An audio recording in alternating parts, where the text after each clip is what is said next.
Ladies and gentlemen, welcome to Group Chat. Gosh.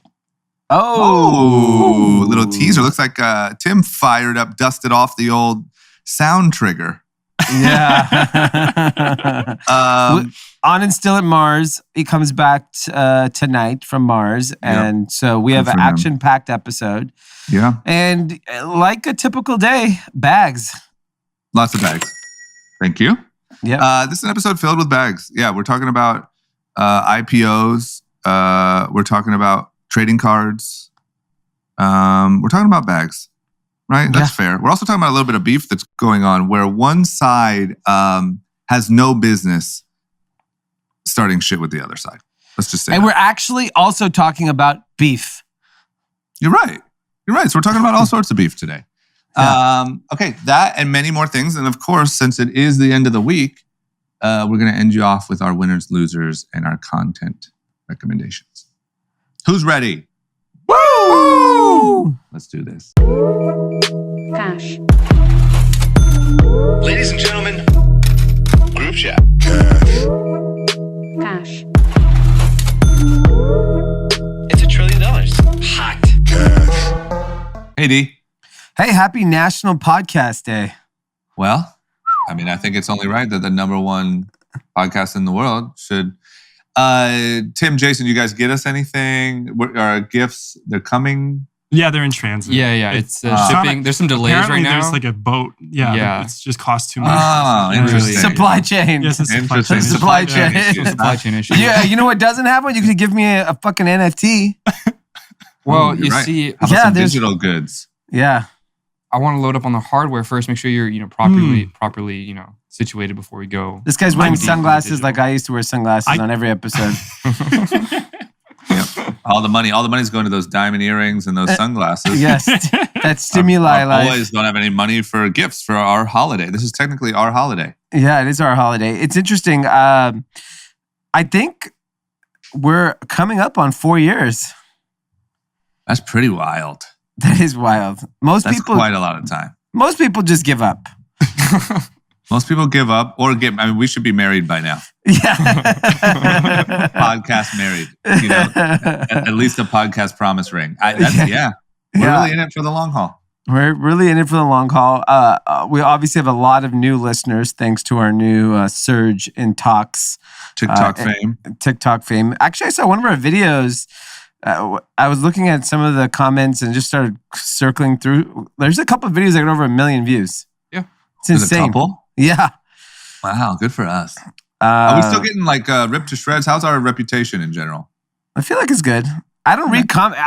I'm too famous now, so I don't read comments. Got it. Why? Yeah, I because heard Joe Rogan say the same thing the other day. So, he doesn't, we don't, whatever. Yeah, they're just at a level of fame where you just have to cut the noise out. Yeah, I think there's a saying like a lion doesn't lose sleep over the opinion of sheep or something. Yeah. It's one of those. I don't lose the opinions of clowns. Yeah. I lose sleep over them. Stupid clowns. Okay, cool. Well, listen, me neither. I just when I see us, I make sure I watch it all the way through so I give us the view. Oh, yeah. And then I bounce out because I don't, the last thing I want is to ruin my day with some 15-year-olds. Like, you fucking idiots. Yeah. You don't even understand, man. And what the funny thing is like, the clips are the clips, but obviously if you don't follow the podcast, you don't know the whole conversation in context. So they'll be like, you didn't know that Apple, blah, blah, blah. I was like, I think this was like 6 months ago or 3 months ago. It's something we did on Apple. And so like, I was like, look at the clip. And I got in an argument with the guy. I was like, what am I doing here? This guy's, that's why you can't open it. Yeah, you can't. That's when I was like, fuck this. I don't care. Yep. Can't engage. Okay. Well, congratulations to us. By the way, if you're a listener of the podcast, we're always trying to grow. It'd be great, since it is National Podcast Day, go post on your Instagram story, your TikTok, your Twitter, your Facebook, your Discord, your Twitch, your Telegram, your WhatsApp, vlog, Blogspot, your Medium. Tumblr, Medium, your Substack, Pinterest, WordPress. WordPress. What else we got? Anyways, the idea here is post that you listen to Group Chat and it is your favorite podcast. That would be great. Yeah. We want to feel the love. Yeah, help us out. Yeah. Okay. Well, good shit. Congratulations to us. 4 years strong, and no signs of stopping. Yeah. Okay. Well, there you go. How about another congratulations? Yeah. Warby Parker. Yeah. Went public. Mm-hmm. How's it looking? Look pretty good from what I see. Did I miss something? Are we on fire here over at Warby? Insane. I mean, I'm at a loss for words, and that's a very rare thing when it comes to anything. So Warby Parker is following in the footsteps of some of the more recent consumer IPOs, which on opening day was trading at like $12 billion valuation. Warby Parker is gonna clock a $6+ billion valuation on the first day of trading. Wow. What did they open at? They, I think they got priced around 4 and went up like almost like, wow, I don't know, 40, 50%, got them to 6. I mean, let me break down some numbers for you kids. Please break them down. Here you go, TikTok. Here's a TikTok clip that you guys can all argue about. 393 million in revenue. Okay. 55 million in loss for the last year. And now we're at 6 billion. Wow. I don't know, Jason, you don't strike me as you're good at math, but Excuse me? yeah. The college you went to wasn't known for math. My ACT was a 31. I feel like that's decent, you know? A 31 out of 1,600? That sounds terrible. Out of 36. Oh my ACT. You ACT. spelled your name wrong and then left? Oh my God. But I mean, What's their growth? Are they like growing really fast? Like No. Wow. This is what I say we do. I say we get an investor for group chat. Yeah. We burn through $20 million of their money. Yeah. Do like $30 million in revenue. Mm-hmm. Go public. $2 billion. But I'm sass. We're sassy podcast. Too much sass. I mean, the revenue last year was 370 million. It's up 20. It's only up 23 million. That's fucking like, what is that? Did they burn way more cash last year? That's like 7%. Do you know how much money they burnt last year? Like, did they burn maybe 100 million? And now they burned 50. They burned 55. Okay, so same thing. Yeah, it's like, wow. Well, hey, good for them, man. I mean, good for them. I don't really know. I'm not going to hate on them. Good for them. Yeah, I mean, I'm not going to hate on them. I just want to get in on this party. Yeah. Because at this point, like, I wonder if the hamster would pick this. Yeah, I'd say it sounds like there's about a 50-50 shot. But I'm just, what's interesting is, this was a direct listing. So it's even more surprising that it went up, that there's this much demand. If the economics, the business has been around a long time. If the economics are like this a decade into the business, and there was obviously a lot of tailwinds last year with e-commerce, and you still lost that much money. I understand they have brick and mortar and they have a big presence with brick and mortar. I don't know. I don't see how this business is just, it's transformational like 25 years from now. It's a cool brand. Yeah, don't you think that's such a big, like this day and age, cool brand and like recognizability is such a bonus in these IPOs? Well, yeah, to that point, there's a company, actually a really great business. It's called AKA Brands, okay? They are a holding company which has a few different e-commerce concepts. Princess Polly, popular business. Culture Kings out of Australia. Okay. Petal and Pup, and Reb Dolls brands. And they have 7 physical stores under their Culture Kings. So it's like a company, it looks like a private equity that kind of, put all this stuff together and try to centralize some parts of the business and find synergies. Yep. They did 352 million in revenue, okay? Okay. They did 39 million of EBITDA.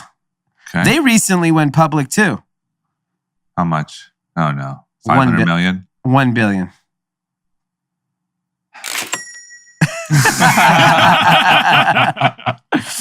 I mean, okay, so let's just be super like let's be super as like objective as we can here.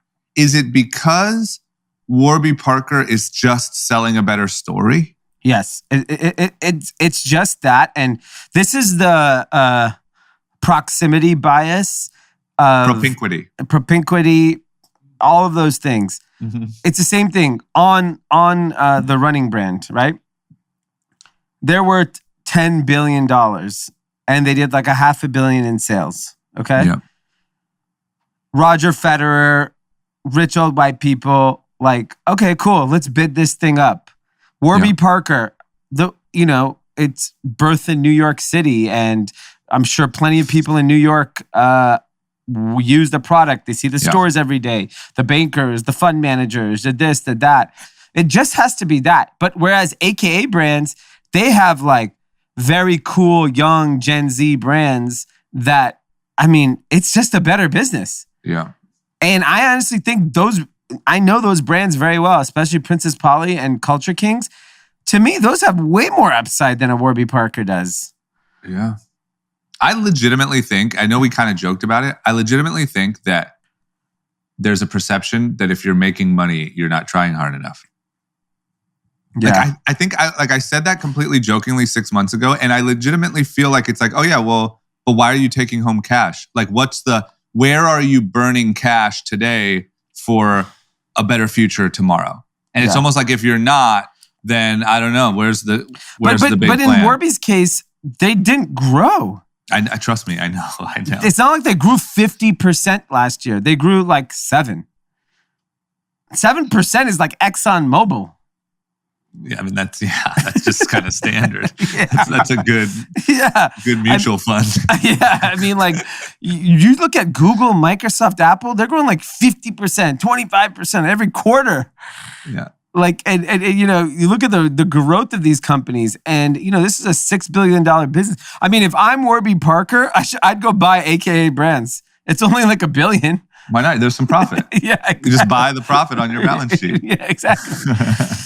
I mean, it's insane. And like good for them. Like I know they've been around a long time and they're well-known guys, they're well-liked, and I'm happy they made a boatload of money. Yeah. But it's pretty interesting, like that company got valued that well. And Jim Cramer, who's on CNBC, who by the way is like, not someone that I look to for any financial advice, but he said stay away from Warby Parker. Even he thought it didn't make sense. Yeah. Okay, well, we'll see. I mean, look, I feel like don't we just hear all these stories like in 5-10 years? You just hear what happened to all of these, because this isn't an uncommon story. No, and by the way, on a few weeks later, the stock is down 25% from its high already. Yeah. So maybe it doesn't take 5 years. No, it could take 5 weeks. 5 weeks, yeah. Yeah. And you see already the market got hit again today. Like another day, the Dow is down over 500 points. What's the excuse now? Is there a new excuse or not really? Well, I think the excuse is Janet Yellen came out and said the country's broke. We're running out of money. Yeah. And so it's like, I think they said October 18th, we're going to run out of money. Right. And so the Congress has to raise the debt ceiling so that we can just keep, But it seems to me that this just happens every year. And we go through this thing and everyone panics and they're like, oh my God, the government shut down and then they pass it. Yeah, and this is what I don't understand is like, Congress and our politicians will happily lecture private enterprise on fucking everything they do and want to nose their way into every single way every dollar is spent, talking about taxes, and we got to break them up. But then our own government, like, okay, imagine if we as a business, can we say, you know what, guys, we're running out of money on the 18th of October. Like, I don't know what to tell you. Yeah, and it feels like every time this comes around, you pass this new debt ceiling. A bunch of people get their pockets lined, Yeah. There's all this other stuff baked in, and that's all it is. Yeah, it's like you can just raise the debt ceiling. Why can't I raise the debt ceiling on my personal life? Yeah, I'd like to raise my debt ceiling a little bit. Yeah, I'd love $10 million. Yeah, right. And then when I spend that 10, I'm going to raise it again. Yeah, I agree. How do you expect to rule like with incompetence? Because like you take a state like California, we had a surplus. We're not at a deficit. We had a great fucking year. Yeah. And so when you see money mismanaged, it doesn't make people feel good about the government. And like, no matter how this is actually, I don't know the details of how and why we're running out of money, but it doesn't give confidence to the American people that like these people know what they're doing when it comes to our budget. Yeah. Well, that's the problem. I think at the risk of getting Tim fired up, I think that's that's my biggest problem. My single biggest problem with the like just tax the rich more conversation is that.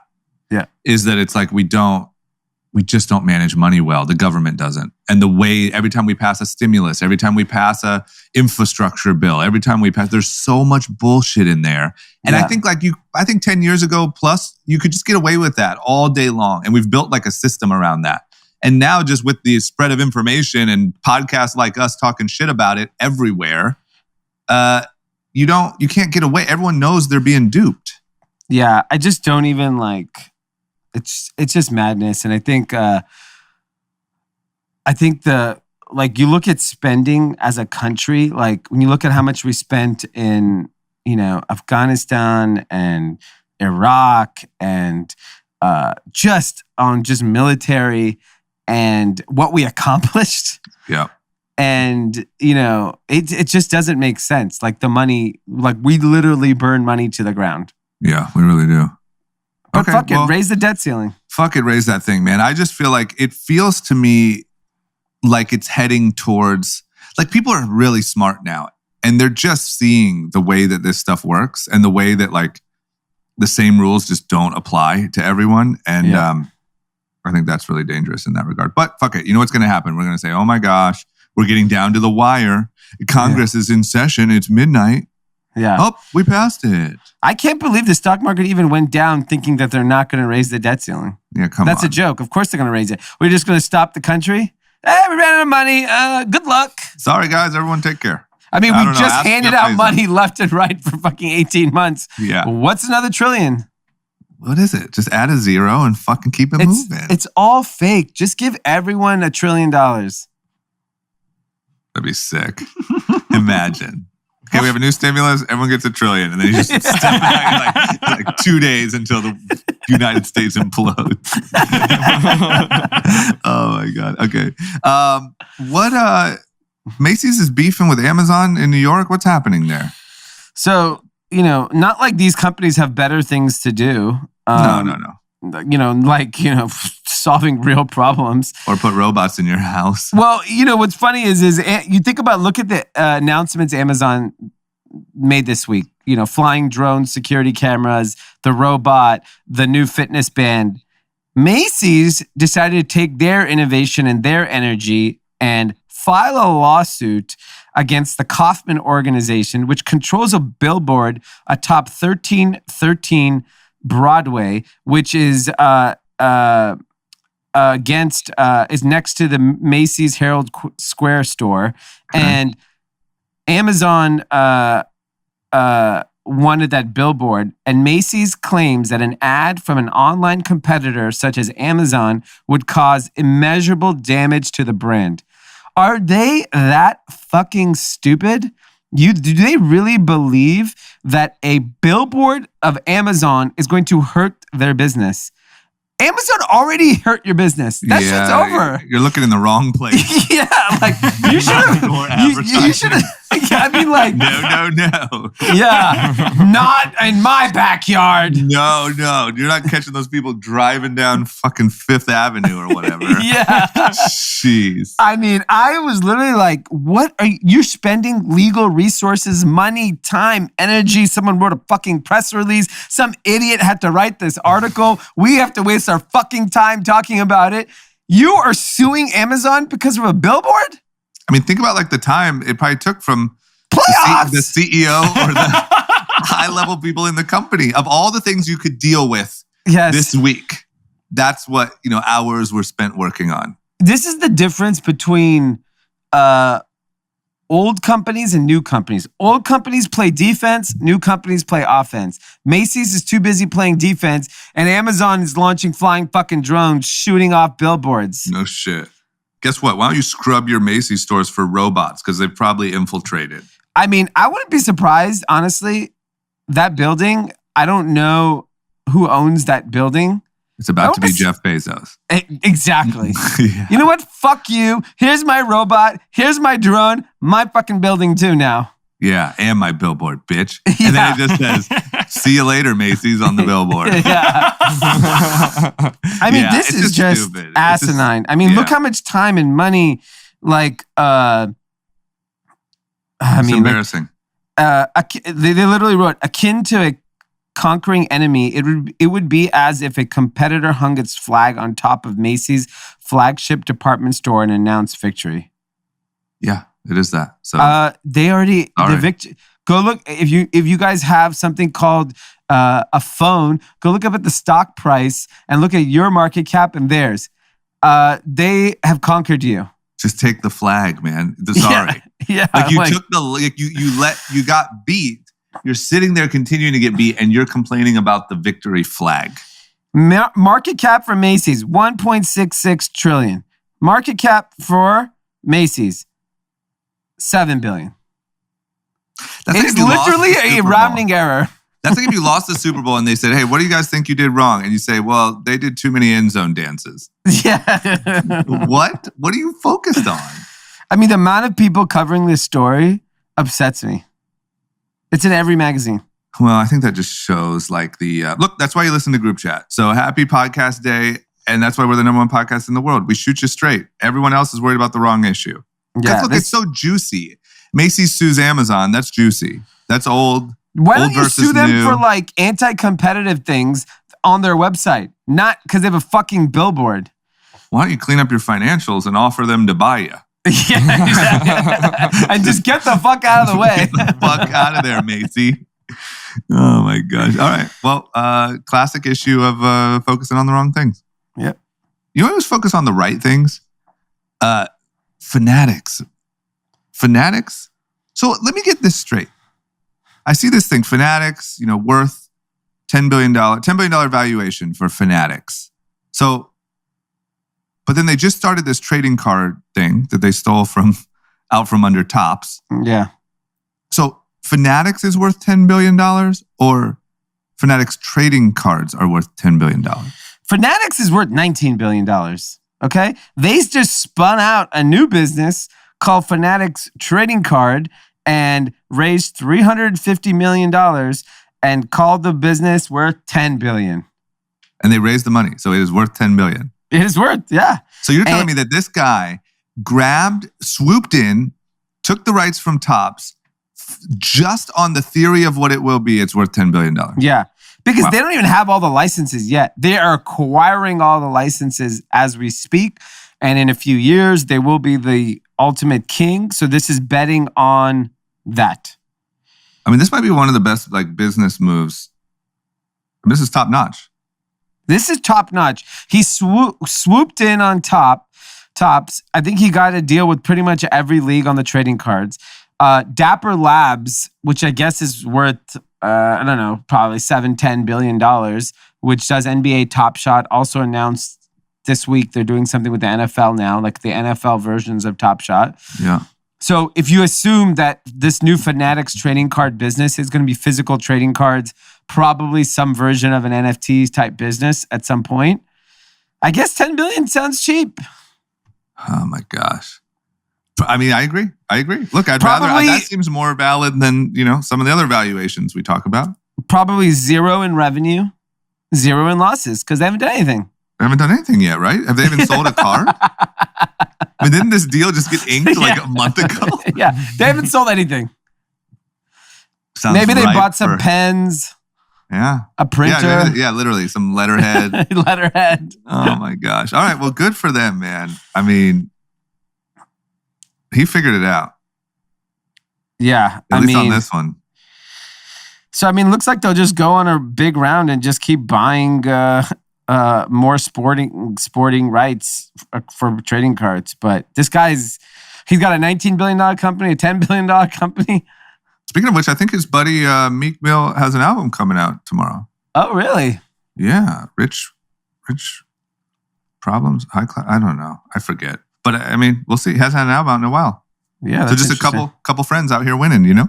Yeah. Good for them. All right, Cathy's. People always asking, how can we support you guys? Well, we actually have been dropping some pretty cool merch over at melroseplaceco.com. Check out the tab under graphics. It says group chat. We have a ton of new graphics, and we just launched an exclusive new one with everyone's favorite investor, the hamster. Hamster Investment Management has now launched their first piece of exclusive merch.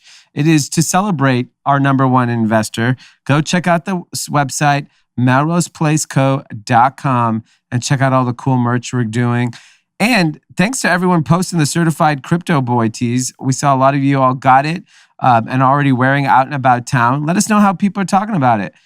I'm sure you're getting a lot of people coming up to you at the bars. Hey, nice fucking shirt, guy. Or ma'am. But it says certified crypto boy. You never know. Okay. I think the girls want their own shirt. Fair enough. Maybe the gender neutral people want their own shirt. More shirts. Certified crypto gender neutral. Tim? Certified crypto them. And them.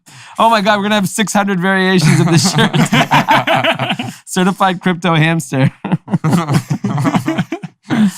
All right, let's get back into it. Did you see what's up with TikTok? TikTok's, continuing to dominate. They have a new shopping feature. What's the update there? So, they announced a year ago that they were integrating with Shopify, but they finally last month formalized a partnership. And I guess there's pilots right now with TikTok and Shopify with Levi's and Walmart. And I think we talked about Kylie Cosmetic had a where you can go on her TikTok and make purchases. So they're launching a bunch of new tools. You can add product links on your TikTok post now, personalized and targeted ads, and then live shopping. So I'm curious to see actually how the live shopping works. Like, can you check out while you're watching the stream? Because that's very important. If you have to leave the stream, that's a bad experience. Yeah. So if it'll be interesting to see. And then TikTok shopping will also include landing pages for companies. So to help facilitate brand creator partnerships. Because I know TikTok has their own exchange also for creators where you can go find creators. They are moving at an extremely fast pace on innovation. Everything they should be doing, they're not overthinking it. Just launch it. Boom, boom, boom, boom. Just keep. This is the way these companies are moving is just insane. Yeah, I agree. And I think it's also don't you think every time they do a new and bigger deal like this, or more American businesses rely on them for revenue, or more, it just gets hard. It's going to get harder and harder to make the case to just ban them out of nowhere in the future. Yeah, I agree. And I think the more they get integrated with all of culture and brands, it's going to be very hard. There's too many American businesses now relying on TikTok as a channel. I think we're too late to ban it. We should have.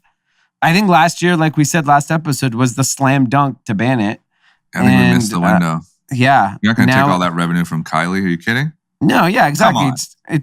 She's an American hero. Yeah. But the other thing I also noticed, so I stopped by to have a friend of mine, Kevin Colleran, who was an early Facebook employee and then has a fund called Slow Ventures. He hosted a cocktail thing at after the Code conference that was in town, which is a tech conference. And I met a bunch of founders there. And then last week, 2 weeks ago in New York, I met a bunch of founders. I can't tell you how many people. I meet someone every other day that sold their company to fucking Snapchat. Really? Everyone. It's insane. In the last 3 weeks, I've met 4 people that have sold their companies to Snapchat. What type of stuff? AR, VR, ad tech, everything. I really think Snapchat is really going to be a major player. Like they are moving so aggressively because they're kind of under the radar. And I think like people aren't paying attention. They're buying shit left and right. Like the number of founders I've talked to, and they're like, oh, they haven't announced our transaction yet. So they're quietly buying these companies. It's fucking nuts. Yeah, I had no idea. Props to Snapchat though. I thought they were done for years ago. Yeah. It really... Evan Spiegel just rose from the ashes. I think we probably roasted Evan Spiegel for like 10 straight episodes 3 years ago. And man, we were wrong. Yeah, dead wrong. I mean, I still don't, obviously, like I'm not the target demo, so I don't really use it. But $116 billion market cap. Wow. Okay, Evan, sorry. Sorry, bro. You know what you're doing. Smart guy. Yeah. Okay, what was the Facebook offer? Like $1 billion? Yeah, maybe more. 3? Yeah, maybe it was. Wasn't more than 3. Yeah, it wasn't. Yeah. Sheesh. Okay, yeah, Zuck knew Evan was special. He's like, I gotta lock this but dude. Zuck, you should have went 5. Yeah. Like, remember at the time, it was another one of those, just like Instagram, it was like, whoa, he's making these crazy offers. He was lowballing. Yeah. Should have paid the guy $10 billion. Yeah. He offered 3 in 2013. Yeah, he should have offered 10. Yeah, he fucked up. Okay. What's up with your boy Tom Brady? He's about to be the new Jordan. You're about to have Tom Brady shoes, Tom Brady. Yeah, so Brady's launching a new fashion brand, and it looks like it's like high fashion. It's not like some, Under Armour type product. It seems like it's is this like suits? Yeah, I think it's just men's contemporary. So my guess, the price point is not going to be cheap. It's going to be expensive. Interesting. He partnered with some incredible entrepreneurs. He partnered with, I think it's a husband and wife team that did Skims, Good American, all the Kardashian stuff. Yeah. And I've heard only incredible things about them as founders. So like the best partners you could probably find. Yeah. Have you ever been to a Patriots game? I have not. I have. A lot of suits. I've been to a lot of Super Bowls, and I've seen a lot of Patriots fans. Suits and ties. Let me tell you, Tom Brady's style is not what I think reflected in the seats. Tom Brady should have done a line of apparel with Barstool. Yeah. So I don't think like he is European contemporary chic in his style. Yeah. Like he's Laura Piana, like he's fucking luxury. Yeah, I get it. Do they believe it's like an on type of thing where like the Roger Federer crowd who's paying the $180 for those sneakers is the same person that's going to go, you know what? Brady's my guy. I have money. I'm going to go spend money on Brady. Yeah. Yeah. But like when I think of like the Boston sports fan, I don't think of fucking Tom Brady style. No. I don't either. And definitely not Tampa either. Yeah. I think koozies and cargo shorts. I agree. Look, I have never has anyone done it? Like I think whenever like celebrities do like high end, I feel like it's always tough because the people who buy high end don't want to wear like celebrity merch. They want to wear like designer merch. Yeah, and like Kanye's the one that did it. He can do it. Yeah. Yeah, you're right. I guess is there a route here? But Kanye really, like at the end of the day, gosh, I don't know. I don't really consider Kanye's stuff, what he really sells, to be like luxury. I mean, it's at the end of the day, but it's the same price as like Nike, nice Nikes. Yeah, but like his shoe is like $250. It's not cheap. Yeah, but I just wonder, like, is this guy going to be selling a blazer? No, I think sure. I think you'll have some of that stuff. But even if it's like, it's a $50 nice t-shirt. Does his customer pay $50 for a t-shirt, or do they shop at Burlington Coat Factory? Yeah, they don't pay $50 for a t-shirt. I'll tell you that much. Right here on my page where I'm looking at Tom Brady, there's the first.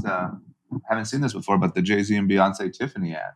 Yeah, I see him everywhere. And the first comment on this Brady article says, "I'm expecting lots of goat fur." So that's his audience. Yeah, exactly. Yeah, I mean, like, I'll be curious to see how this one does, because it's just like, even the founders of his partners in the project, they've succeeded with Good American and Khloe Kardashian because they found an interesting niche with like denim for curvier women. Skims solved a real problem, and Kim Kardashian, we know, can sell product. Yeah, I don't know, like, like, how did Tom Brady's Under Armour stuff do? Or maybe the founder of his partner is just a huge fan and said, "Fuck it, I'm rich as shit. Like, I'll help Brady. Why not?" You know who I think got it right? The Rock. Yeah, I think he does it right when it comes to apparel and his products. Even the way how he promotes his tequila, like, he knows his audience. Yeah, but I mean, like, you know, he makes his like workout shoes and affordable headphones that are sweat-proof, and you know, like, he just, I don't know. Yeah. Okay, well, we'll see. Look, only time will tell, but I agree with your initial sort of instinct. I mean, look, no one did it better than Jordan. Yeah, but you know, it's still Nike at the end of the day. Fundamentally, it's Nike, right? Like, true. So he partnered with Nike. Nike then kind of he built his, like, if Brady was working with a brand, call it Under Armour, and then they helped him with the distribution and this. Like, I don't know, selling Brady apparel at fucking Saks Fifth Avenue, like, who's walking in there and buying that? Mm-hmm. Like, especially if it's expensive, dude, you can go buy James Purse, or like, are there that many die-hard Tom Brady fans that they'll wear what he wears? What are you saying, Jason? Well, I'm just saying, it says that it's going to be mainly an athleisure brand, and the first line is going to consist of training clothes, and then there'll be casual wear as well. Okay, so maybe we just got duped by this photo. Yeah, the photo looks like men's contemporary, and it's also the guy from public school, right? Is he the designer? What's the hold on? As the brand CEO and co-founder, former DKNY designer and co-founder of streetwear label Public School New York, Dao Yi Chow is also on board. Okay, he's a great designer, but he's like felt to me like higher end. Yeah, he's definitely. I mean, Public School was higher end. Everything he's done. I'm curious to see. Look, if it's athleisure and it's like, is it basically like Rhone or a Viore? Yeah, that could probably work. That feels more right. But like, I think price is just important. Oh yeah, but it can look like that, but cost this. I mean, that's kind of like Skims is affordable, right? Yeah, and I also think he's putting his name on it, right? Like, Skims doesn't have Kim Kardashian's name. Good American doesn't have Khloe's name. Like, you know, only one who has that is Michael. Right. I mean, this is literally called Brady brand. Yeah. Okay. All right. We'll see. Only time will tell. But I do agree with your like initial read. Yeah, I mean, what do I know? Maybe old rich white people will buy it. Yeah, maybe we're just really wrong, and old rich white people just love the Brady. They're gonna wear Brady brand with their On shoes. Or whatever, just burn 50 million, do 100 million in revenue, and go public. Thing. Who cares? If he goes public, I'll give him 10 billion. If he just shows up to like Fidelity and T. Rowe Price, this is what I'm building. Yeah, the goat. Get me a picture. The goat. Let's hit the links. You go golfing with some of those bankers, you're at 10 million. Oh, yeah. They'll fucking hand him over. Okay, you know, one thing, total topic jump, but like we've talked a lot about like all the issues. There's lumber shortage. There's job problems. There's all these huge disruptions happening in the country. Mm-hmm. One of the new ones that's alarming is school meal programs running out of food and workers. Yeah, so there's all kinds of supply shortages happening all over. You know, in all these different industries. There's a fuel shortage in the UK right now, which is insane to think about, like a fuel shortage. There's all kinds of things, you know, shelves are empty all across the country, all across the world. But this one's kind of interesting because like the problem in I think this is in Kansas, they have a labor shortage on top of the fact that there are unable to find, like in New York, for example, they're unable to find antibiotic-free chicken, condiments, or carrots. In Dallas, they can't find flatware plates and napkins. In Kansas, can't get whole wheat flour ranch dressing or Crispitos rolled tacos. Oh my gosh. The great ranch shortage of 2021. But, like, this is a pretty big issue because, like, we've talked about this during the pandemic. So many young people that are in school, actually, the reason why they're able to get 3 square meals a day is because of the food provided to them at school. So it's a serious issue if we're not able to provide these kids with food. And maybe some of it is a labor shortage issue. Maybe some of it's a supply shortage issue. But it's like, this goes back to like, oh, we're running out of money, but fuck, we also ran out of food too. Like, we can't even, I mean, like, how do we, like, when we talk about like the shipping delays and shortages, right? Like, there are obviously certain industries that like had unprecedented demand and they couldn't keep up. And that's why, like, take the car industry, right? And so they can't catch up fast enough. A lot of these things we all knew like 3 months ago, 6 months ago. Yeah. This isn't a surprise. Yeah. Right? Like, if you run a business, the writing was on the wall, right? And now you want to use excuses to not provide fucking food to kids. And that's the new excuse. So labor shortage, supply shortage. I saw Bed Bath & Beyond stock cratered today. Kohl's stock cratered today. All retail stocks cratered today. And they're all blaming it on supply shortage. I went and clicked on the article to read about Bed Bath & Beyond. What wasn't the headline was, oh, by the way, August traffic at retail fucking nosedived. Yeah. Well, remember last year when we made this joke about COVID? Yeah, you use that as an excuse. Yeah, that's what's happening now. Yeah. No, what happened is Bed Bath & Beyond, ain't no one wants beds, bats, or beyond. Yeah. Okay? That's what happened. Beyond. Okay? No one's looking for beyond right now. Unless it's a burger. Yeah, exactly. So I just think the consumer stopped spending. I honestly think they stopped spending. And they blamed, I was reading the article, they blamed that the COVID spread in states like Texas and California scared people from going into retail shops. And that's why their traffic dropped. Bullshit. Yeah, I think that's bullshit. That's bullshit. They just didn't want your shit. Yeah, I agree with you, man. I think that I think right now, if business is bad for any reason, you can say supply chain. And look, it just worked for Jason and Tim when we asked where our gift was. Yeah. They said supply chain. We said, all right, you know what? What can we do? Shit's crazy out there. It'll be the best when OpenSea comes out and goes, due to supply chain shortages, we're not able to, we didn't sell any NFTs this year. Yeah, our crypto punks are stuck at the port. I actually got you an NFT. If you just log into Fortnite, you can see my NFT right now. Well played. Yeah. Well played, Tim. Yeah, I agree. Look, I think it also just, the thing that I've been the most blown away by the last year and a half is how exposed, how many just bad leaders there are. Yeah. Like, meaning like, and if you run the school and wherever, and you see that there's a supply chain issue, you don't know how to handle that. It's so much real work to go find another solution. You're like, hopefully it gets better. Supply chain shortages. I don't know, man. Check back in a couple months, hoping they fix it. Yeah, I mean, every retailer is complaining about that. Then like, yo, why don't you figure some other shit out? Like, come on. Yeah, I agree. I'm really, really curious to see how we talk about the holidays come. I think obviously we'll talk about it a little bit, Black Friday, Cyber Monday, but like really like end of the year wrap up, early January. It feels to me like this holiday could be like, there could be like record breaking disruptions. Yeah. In the, slow sales. Oh yeah. Foot traffic, all the above. Yeah, I think it's going to be rough. Okay. That's exciting. Let's talk about, this is, I would say, most exciting news of the day. Anything under this topic I'm super into. Britney Spears.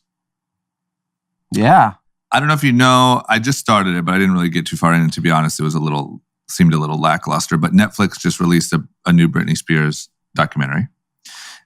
And also, her dad, they're going through this court battle right now. Her dad has just been temporarily removed as her conservator, which he's been that for 13 years. So it's a temporary hold because it seems, I think the judge said it seems a little crazy. But seems like old Brit's making progress here. I don't know. I mean, this thing seems pretty effed up. It seems like Britney, we gotta let Britney free here. Yeah, I mean, I'm Team Brit all day long. I don't. Yeah, I look. I think she all the noise that made. Props to her fans, like protesting, bringing attention to it. Like this is a case where your fans actually helped you. Definitely like she has to be grateful to her hardcore fans because they're the ones that brought attention to this. I don't think we would have ever found out if it hadn't gone viral on TikTok. People weren't protesting in front of the LA Superior Court. Agreed. Like I think it's an amazing thing. This is like the power of the internet and fandom actually used for some good. This is why I wish we could take some of that QAnon energy. Yeah. And like put it towards, why don't you go investigate the Britney thing? Yeah. Like get her out. There's so many things like this happening in society where like you can use the power of today's tools for some good. Yeah. So it's awesome. Yeah. Okay. Well, we'll see what happens. We're very much like in the middle of the battle, but it seems like there's a chance here. Britney gets like a historic victory and is free. Yeah. Because it seems to me that they're keeping her up in that house and they're drugging her. That's what I think. Yeah. And I don't think it's fair. And I think she can function on her own. So let's hope for the best for Brit. I mean, judging by like what we've seen in other people in society, like, Adam Newman seems a little off and he's able to spend his own money. For a lot of it and other people's too. Yeah. Okay. And then speaking of spending your own money, a lot of people are spending their money on this new Kanye hoodie drop. So Kanye he dropped like a little collection of hoodies with Gap as part of his Gap thing. Really interesting to me how they're dropping like a jacket here, 3 hoodies here. This like it's not how I expected it to go. Maybe they're just warming up the market. But he dropped it. I guess originally it was $90, which is more in line with Gap pricing, and now it's already up to $400 plus online. So he dropped these hoodies that everyone's calling it like the perfect hoodie, $90 retail, I think you said, and $70 for a kid's hoodie. I think most of the colors ship in 2 to 3 weeks. Black, that's wild. Black ships in 4 to 8 weeks. I don't know if people have started getting their puffer jackets that he put on sale. I think he did red and blue. Yeah. I think the reason why it's coming piecemeal is that's all he's going to approve. Like he approves one jacket. They're like, can we do it in 3 colors? It's like, no, the blue is approved. Yeah. And by the way, like, I think it works because the amount he'll sell of that one blue jacket is probably more than all the other junk Gap is selling. Yeah. And so why not I would let him do whatever the fuck he wants to do. Let's look at Adidas. Adidas, when Yeezy became Yeezy partnered up with Adidas and launched this brand. Yeah. What did he do? He started wearing white Ultra Boost. What happened? Ultra Boost exploded. Yeah. NMDs started showing up in Kardashian and Jenner household. Exploded. Basically catapulted the brand to another level instantly because of this partnership, right? Yeah, yeah. Now you look at Adidas, nobody except for Stan Smith, like OG shit, like no one wears Adidas like they used to wear it literally 3 years ago. Pretty crazy how quick. And keep in mind that it fell off instantly. Instantly. I remember wearing Ultra Boost all the time. I'll never put that shoe on again. Disgusting. Remember when you started hearing like that like Nike was almost like undesirable for a minute. That's how hot Adidas was. Yeah, it was like there was Jordans and then there was like Ultra Boost, NMDs, and Yeezys. And those were the hottest shoes. I mean, Adidas basically is like, I'm sure the profit from Yeezy is so fucking big compared to the rest of their business. Like Adidas is a massive business globally, and I'm sure they're doing fine in Europe and in Asia. In America, they're culturally irrelevant. Yeah. Like you don't see the logo like you used to. And I think about Gap and why I still think this is just an insanely good deal for Gap is you are going to get people to walk into the fucking Gap store, go on the Gap website. Like none of these people had never been to the Gap website. No. And now, you know what? They may be like, I'll wear a Gap hoodie, a Gap logo hoodie. Why not? I would say like if I was Gap, like I would push so hard to get him in a Gap logo hoodie. I would bonus him out $100 million literally to wear a chocolate brown Gap fucking logo hoodie. That's it.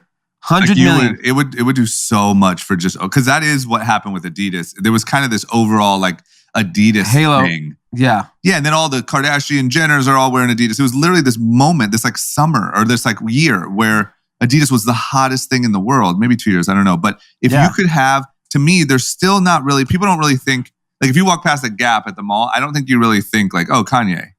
Yeah. Like they haven't made that connection really yet. It doesn't seem like. I don't think so. Get that guy in a logo hoodie. I mean, I would pay him, just say every time you wear a logo hoodie, here's $100 million. It's worth it. It's worth it. If Kanye came out wearing a chocolate brown Gap logo hoodie and you put it on sale tomorrow for $60, how many are you selling? 1 million? 2 million? Instantly. $1 million instantly. $1 million, right? That's $60 million. Yeah. So you get paid back in 7 hours. It's just the halo effect too of like people like imagine all the people flooding into Gap stores looking for that logo hoodie. By the way, don't even put it online. Just say you got to walk into the store and get it. Yeah. And look at our nice socks while you're at it. Look at our jeans, blue jeans. They're great. Yeah. Very affordable. All right. Well, I agree. We'll see. But it's pretty funny to me, the idea, because I think you're probably right on the like approval thing. Imagine doing this like massive business making deal with a guy like Kanye, and then you're just like at the mercy of like what he'll approve on iMessage. Yeah, he goes, you know what? 5 hoodies, these colors. Yeah. What about green? No. Hate it. All right. Good for him. All right. Winners, losers, content. Dee, who is your, I'm having trouble. That's what I was looking for just now I hate to say it, I was looking for a winner and I couldn't find one. Who's your winner of the last week? My winner is the Super Bowl in LA. The halftime show just got announced. It is fucking incredible. Is that this coming Super Bowl? Yes, LA in February. Who do we got? Dr. Dre. Love that. Very LA. Snoop Dogg. Love it. Mary J. Blige. Is she from LA? No. Okay. I just like the theme. I like the theme. Okay. Eminem. Okay. Kendrick Lamar. Wow. That's huge. Yeah. That's huge. But look, that's huge. Whatever. I can't hate on that. Here's the thing is like, you're checking every box, right? Yeah. You got like old people know Snoop Dogg. They probably love Snoop Dogg, right? Yeah. Like old people in general. Everyone loves Snoop Dogg. He's just a fan favorite. Dr. Dre gives you the LA hits, the credibility, global superstar. Eminem, that services the white people. Mary J. Blige services women. Kendrick Lamar services the youth. Everyone is covered. You're right. It's a fucking incredible lineup. And thank God they didn't put some whack. Like, I always feel like they try to put like, and weird, featuring. Yeah, Lady Gaga. Yeah, exactly. Like they try to do like the mass person. Flo Rida will be coming out. Yeah. Dua Lipa. What? Yeah. Props to them. That's a hot lineup. I mean, because by the way, it's whatever, however short it is, 15 minutes. They're each coming in with their biggest 2 songs and getting the fuck out, and everyone's gonna be pumped and amped. It's gonna be nuts. And then, so is Kendrick like? Is he like the headliner, or are they all sort of being billed as equal right now? Well, Dr. Dre's in front and center. Okay. Because isn't there usually like features? I think it's like, yeah. I mean, it looks like Dr. Dre's first, and then the other 4 are like the supporting. Got it. Okay, well that's fair. He deserves it. Hot. Okay. Who's your loser? You have a winner or no? You want me to do my loser for 2? Yeah, I couldn't find one. All right, I'll do my loser. I'm not feeling inspired this week. I feel like there's no winners. I mean, everyone's losing. No, I'm blanking. Okay, so my loser of the week, and I think we kind of kicked it off on, I believe, last week's episode, and I've seen an insane amount of social media coverage on this, which is Salt Bae. Oh, really? It's gone completely viral about the prices of Nusret or whatever it's called. Nusret, yes, and New York Times. Chances? That's not even like. Yeah, like I literally think we kicked it off. I'm not even joking. Like you think like some writers like were like, oh, we should look into this? Yeah, I mean, I really think that like and even on social media, everyone started posting their bills. Like we went there, 10 days ago, and we had a $2,000 dinner for like 5 people that 2 were vegetarian, and half the table didn't drink. So obviously and Anand has made it clear he thinks it's the worst experience he ever had. Worst experience. And so obviously there's all kinds of social media posts going on, but the Times in the UK just did a story, and amazing quote from Mr. Bay. "Now everybody wants to be a butcher because of me. Now, if you ask a kid, they want to be Salt Bae. They see me as an idol. I'm an inspiration to a lot of people in a very short period of time." He didn't Holy say that. shit. He did not say that. Yes. Oh, Bay lost his mind. Yeah. I've crazy. heard his story is inspiring, and he came from nothing, and he's done an incredible job. But you're out your goddamn mind talking like that. I mean, look, yeah, we're happy for you, man. Want to get that clear. But there's no fucking kids running around saying, I want to be a butcher and do this for a living. Yeah, I want to fling salt at people's meat. Oh, my gosh. Can you imagine? Oh, my God. Can you imagine? Daddy, I want to fling salt at people's meat. Just imagine who that kid is, though, right? Because you know that a kid or 10 have come up to him and said that. Like, I don't think he's completely out of his mind. I just think he's out of his mind to think that reflects the general population, not just the few weirdos that came up to him. But imagine if your kid is like 12 and is running around the dinner table like, I'm going to be Salt Bae. I'm going to be Salt Bae. And you're like, go sit down, Dom. I mean, the quotes are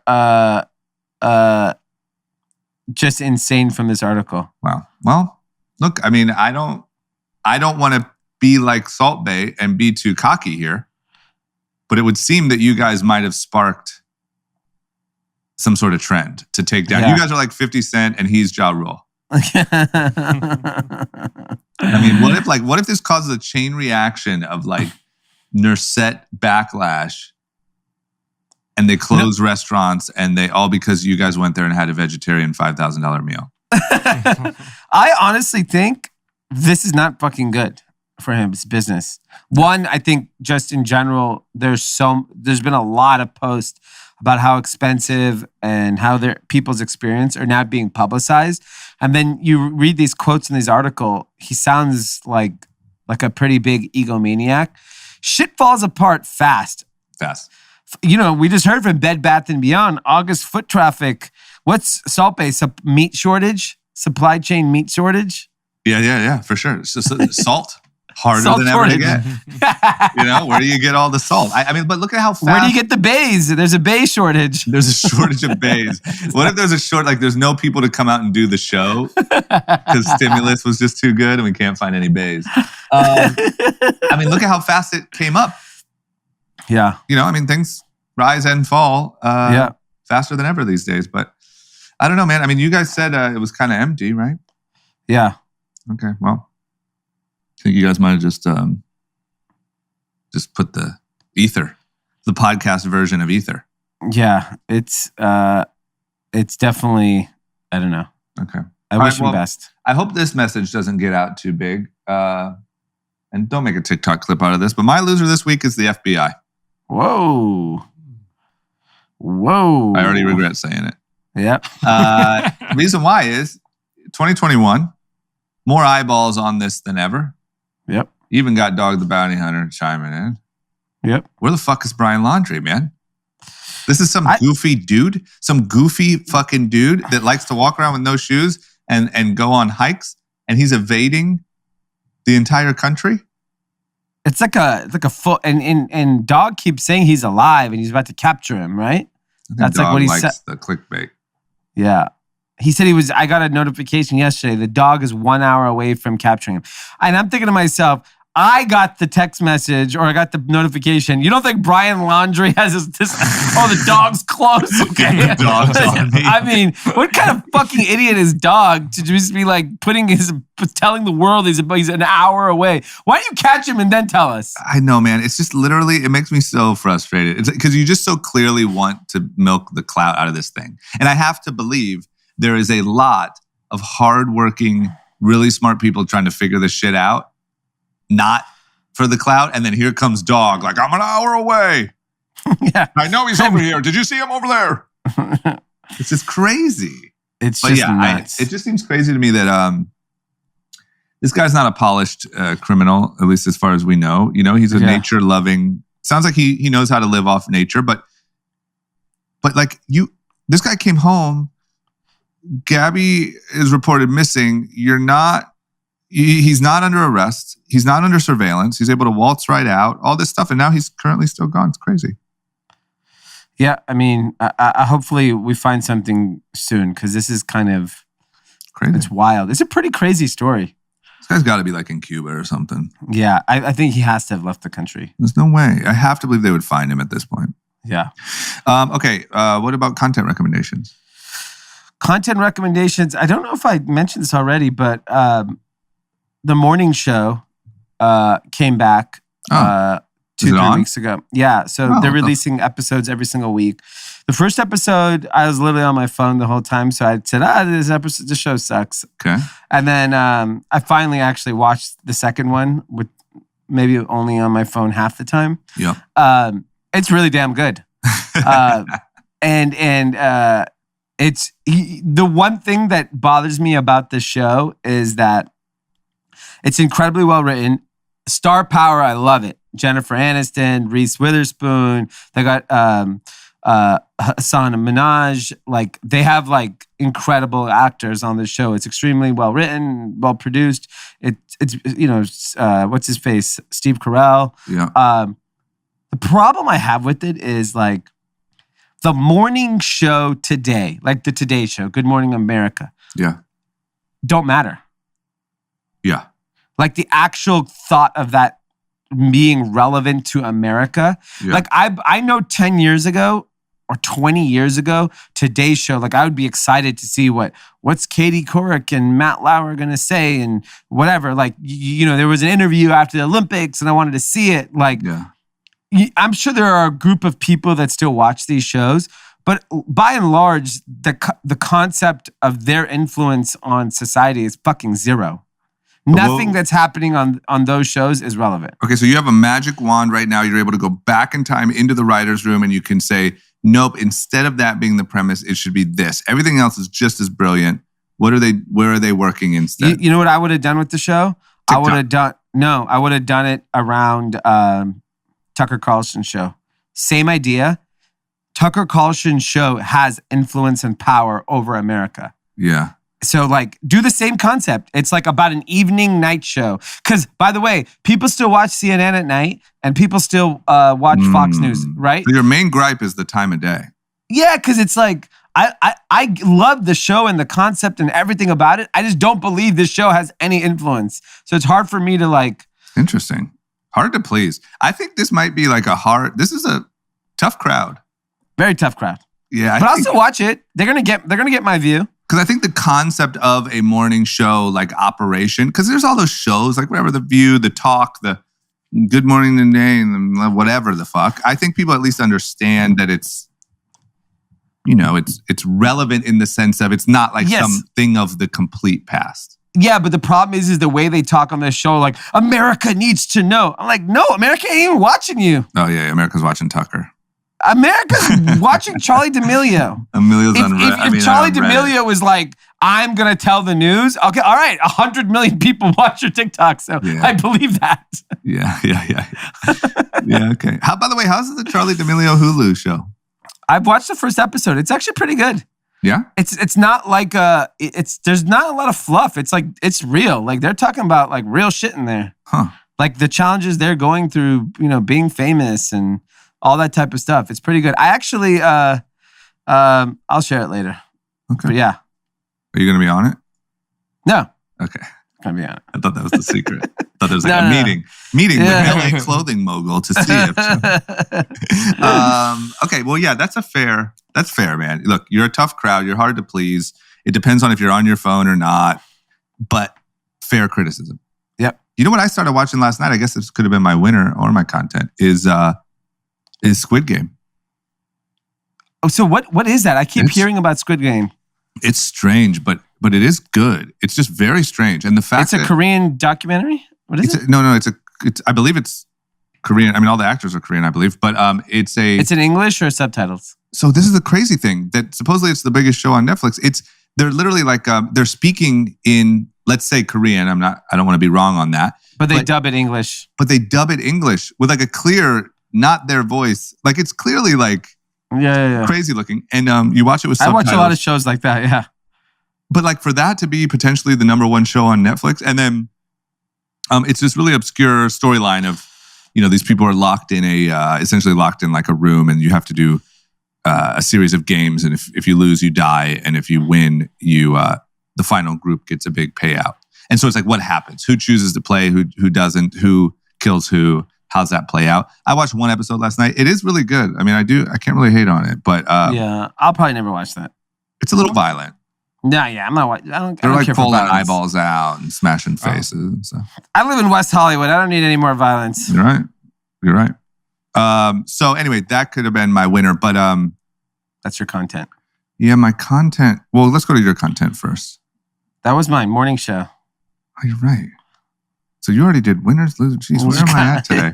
Okay, You know what my content is Joe Rogan and Cullen Hoback. He's the guy who directed the QAnon. Rough name. He's the guy who directed the QAnon show on HBO, Into the Storm. And he has this guy spent like years and like hundreds of hours of video to like study and understand QAnon, and it's pretty wild. He has pretty good insight on like who it is, who the actual Q is. But he doesn't share that? No, he does very openly. Okay.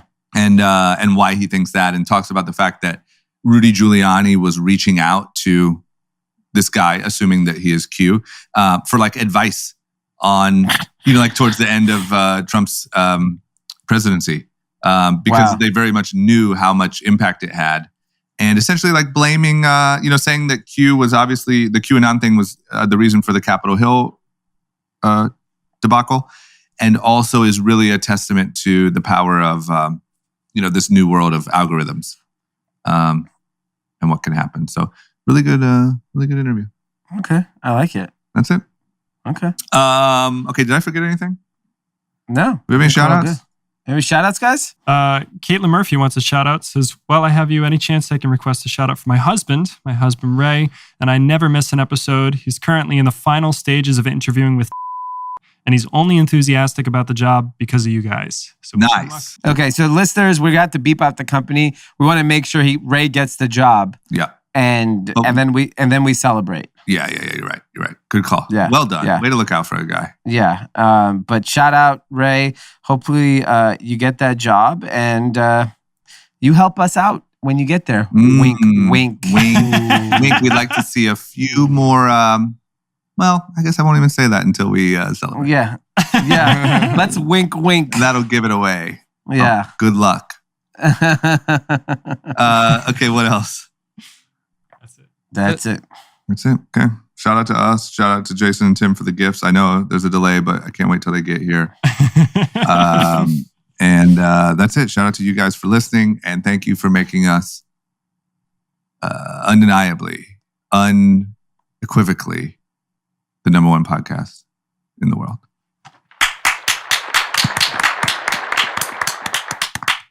Bye-bye.